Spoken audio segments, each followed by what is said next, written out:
वर्षाविल हिंदी में आपका स्वागत है। मैं हूं अमित भारद्वाज और इस वक्त मैं गाजीपुर बॉर्डर पे हूं। मेरे साथ किसान हैं जो इस वक्त पश्चिमी उत्तर प्रदेश के अलग अलग गांवों से यहां पे पहुंचे हैं। और ये ट्रैक्टर्स जो आप देख रहे हैं इस वक्त स्क्रीन पे, ये जो नए ट्रैक्टर्स आए हैं ये सब इस वक्त आए हैं। और ये इसलिए मैं आपको दिखाना चाह रहा हूं, समझाना चाह रहा हूं, क्योंकि कहीं ना कहीं लग रहा है कि शायद आंदोलन ठंडा पड़ गया है, लेकिन उसके विपरीत जब आप बॉर्डर पहुंचते हैं तो वहां पे आपको नए ट्रैक्टर्स दिखते हैं, गांवों से आते हुए लोग दिखते हैं। और एक उम्मीद दिखती है कि पंचायतों का दौर गांव में चल रहा है, नए नए ट्रैक्टर ट्रॉलियों का दौर बॉर्डर तक पहुंचने का चल रहा है। तो लोगों से समझते हैं आखिरकार जो ये डेवलपमेंट है इसमें क्या हो रहा है। अंकल, मैं जो बोल रहा था अभी कि कहीं ना कहीं एक अंडरस्टैंडिंग लोगों में बन रही है कि आंदोलन ठंडा पड़ रहा है, लेकिन जब आप बॉर्डर पहुंचते हैं तो वहां नए ट्रैक्टर ट्रॉलीज पहुंच रहे हैं, आप जैसे लोग गाँव से आ रहे हैं। तो क्या रहा है इस वक्त गाँव में और मोर्चे पे? गांव में यही चल रहा है, आंदोलन कर रहे हैं। यानी कि ऐसा है, अगर आज हमारे जो है जलालाबाद से 150 ट्रैक्टर हैं, हमें काम भी है खेत क्यार का, ये नहीं है काम यही, उस काम को भी कर रहे हैं। और हम जो है आ रहे हैं, डेली आ रहे हैं, डेली जा भी रहे हैं। और ट्रैक्टर यहीं रहेंगे जब तक, अभी जो है दूसरा गांव है यहाँ, अभी आकर तो चार्ज ले लिया इसका 24 घंटे तक। हमारे जो है 7 गांव 24 घंटे तक रहेंगे। तो एक तरह से शिफ्ट चल रही है, जैसे पुलिस वालों की शिफ्ट होती है वैसे किसानों की आंदोलन में शिफ्ट चल रही है। बिल्कुल शिफ्ट चल रही है। आप कहाँ से आए हैं? गांव जलालाबाद। तो ये समझाइए, अब मैं अंकल से थोड़ी देर पहले यही बात कर रहा था कि मोर्चे पे जो आपके नेता थे वो अब महापंचायतों में बिजी दिख रहे हैं, तो इसका असर क्या पड़ रहा है आंदोलन पे? इसका असर भैया ये पड़ रहा है, अब जो गांव वाइज हमारी सबकी शिफ्ट वाइज ड्यूटी लग चुकी है क्षेत्र में। हर गांव से एक 24 घंटे का समय हर गांव यहाँ से देगा। हमारा गांव जलालाबाद है, जलालाबाद वालों की आज की शिफ्ट थी। आज से पहले जो थी अमराला गांव था, अमराला गांव अपनी शिफ्ट से हमने अब उन्हें जो है अपना चार्ज हमने संभाल लिया। कल जो है, कल का जो चार्ज है वो नूरपुर गांव का चार्ज आऊगा इस टाइम कल नूरपुर आएगा।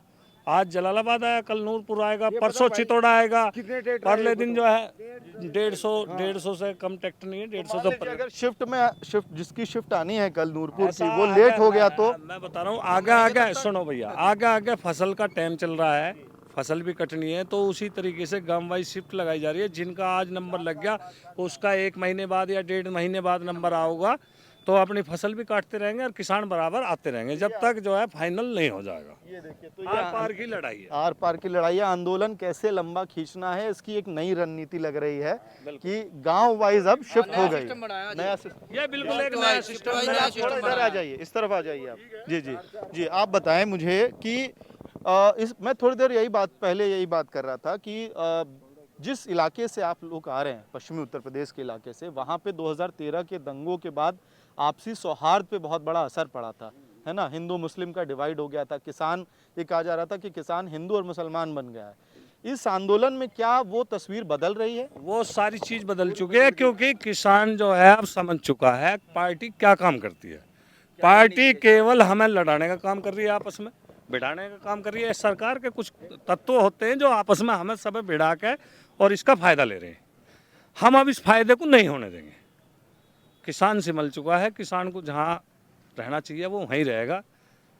पार्टी वोट ये सब समय आगे बताएगा कौन किसे कहाँ देगा।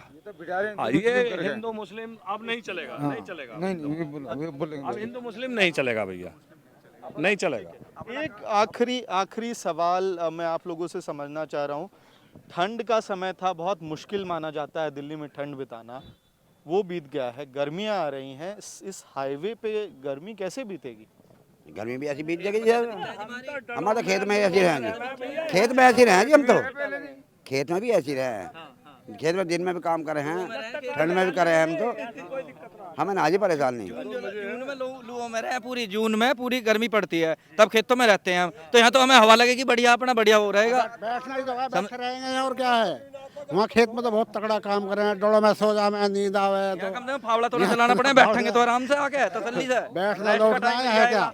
आखिरी सवाल ये है आप लोगों से कि कई राउंड बातचीत हुई सरकार से और उसके बाद बातचीत का दौर जो है कहीं ना कहीं रुक गया है ना। बातचीत का दौर रुक गया और अब जो है पूरा का पूरा जो खबरें आ रही हैं या जो बहस चल रही है वो इस बात पे चल रही है कि लाल किले पे हिंसा हुई या अरेस्ट हो रहा है, नई नई तरह की गिरफ्तारियां हो रही हैं। तो क्या लगता है कि जो किसान नेता हैं वो पूरी तरह से दबाव नहीं बना पा रहे हैं सरकार से बातचीत का, या आप लोगों को सरकार की मंशा पे ही शक है कि वो बातचीत नहीं करना चाहते? सरकार को अपने आप पता लग जाएगी, तसल्ली पकड़ो, सारी चीज सामने है, सब कुछ सामने है, अपने आप पता लग जाएगा किसकी मंशा सही है और किसकी खराब है। सब कुछ क्लियर होता जा रहा है और क्लियर होकर रहेगा। टाइम है, टाइम लगा, सब सही हो जाएगा। आगे आ जाइए, आगे आ जाइए। हाँ, जी, जी। भैया ऐसा है, इस देश में कानून बनते भी हैं और रद्द भी होते हैं, कोई नई बात नहीं है। अगर मोदी जी में जरा सी भी देशभक्ति होती ना तो उसी दिन ही रद्द कर देते। क्या जरूरत थी 270 किसानों की शहादत करवाने की? क्या जरूरत थी ये सब ड्रामा करने की? मोदी जी की अब ये पोल खुल रही है, पूरा देश देख रहा है कि वाकई ये अब कर क्या रहे हैं। देखो वैसे जनता को हर हर मोदी घर घर मोदी तो बोला बहुत, लेकिन आज वास्तविकता सामने आ रही है कि वास्तव में मोदी है क्या। बताओ, इधर किसान बेचारे वीरान पड़े हैं, अपना किसान अन्नदाता है भैया, ये भगवान है धरती का। अगर मेरी बात सुनो, मेरी बात सुनो, ये जब आए थे ना, अगर वास्तव में असली माँ की औलाद होते, देशभक्त होते, तो इन पे फूलों की वर्षा करते, ना कि इधर ये कील ठोकते। इन्होंने तो शुरू से बंदियों में ही पड़ गए, नोटबंदी, नाकेबंदी, किलेबंदी, अब कीलबंदी। ये इंसान, देखो जनता को चाहिए था रोटी, कपड़ा, मकान और रोजगार, ये चीज की तरफ ध्यान देना चाहिए था। आज पूरा देश देख रहा है कि मोदी कर क्या रहे हैं। माफ करना, मोदी जी की निगाह से भी गिर गए, इधर किसानों की निगाह से भी गिर गए। किसान पहले तो भोला भला किसान है, उसकी बातों में आ गया, वाकपटुता में आ गया। बहनों और भाइयों 15 लाख सबके खाते में आएंगे, बहनों और भाइयों 2 करोड़ रोजगार आएगा। इसके वादे तो खोखले हुए। ये झुटलर की सरकार है भैया, अब ये ज्यादा दिन नहीं टिकने की। और ये मुझे यही कहना है, मोदी जी को आज भी जाग जाना चाहिए, और जब जागो तभी सवेरा। अगर आज ही निरस्त कर देते हैं, कानून रद्द कर देते हैं, तो किसान इतने बुरे नहीं है, माफ कर देंगे। लेकिन इसके बावजूद इनके दिलों में लिखा गया कि इनकी शहादत, एक एक किसान हीरा होता है हमारे देश का, एक एक जवान भी हीरा होता है। भाई साहब, ये इसको समझना चाहिए था। वाकई ये ईवीएम की सरकार धोखे से बनी सरकार है, ये ज्यादा दिन तक नहीं अब टिकने की। अंकल आप भी हटाना पड़ेगा, तभी किसान आखिरी में आप लोग आखिर में यही कह रहे हैं कि जैसे ठंड बीता वैसे ही गर्मियां बीत जाएंगी और आंदोलन चलता रहेगा। आंदोलन चलता रहेगा, आंदोलन खत्म। ये हमारी मजबूरी है, जब गवर्नमेंट वादे करती है भूल जाती है। अब जब हमारा काम का टाइम आ रहा है, यहाँ पूरा आदमी आ जाएगा तो हमारा काम बंद हो जाएगा। जब भी भूखे मरे, जब भी भूखे रहे, इसलिए हम थोड़े आदमी आ रहे हैं, यहाँ संभालेंगे, रहेंगे लास्ट तक। फसल कटो, फसल में आग लगा देंगे, कोई जरूरी नहीं है फसल की, वो अपने खाने लायक उतना पैदा करेंगे। ज्ञान पैदा हो जाएगा कि किसान क्या है। कब तक झूठ बोलते रहेंगे, गवर्नमेंट कब तक झूठ बोलते रहेगा। क्या कह रहे हैं, जो एक्स्ट्रा फसल होगी खाने के अलावा उसको आग लगा देंगे? क्या करेंगे? जब भी मरेंगे, जब भी भूखे मरेंगे, भूखे मरो तुम भी भूखे। यहाँ किसके ऊपर चल रही है फैक्ट्री, चल रही है किसके ऊपर चल रही है? किसान के ऊपर चल रही है। गन्ने की फैक्ट्री किसके ऊपर चल रही है? मोदी जी ने, योगी जी ने कहा था 14 दिन पेमेंट कराऊंगा, आज तक अब गन्ने का भाव नहीं खुला है।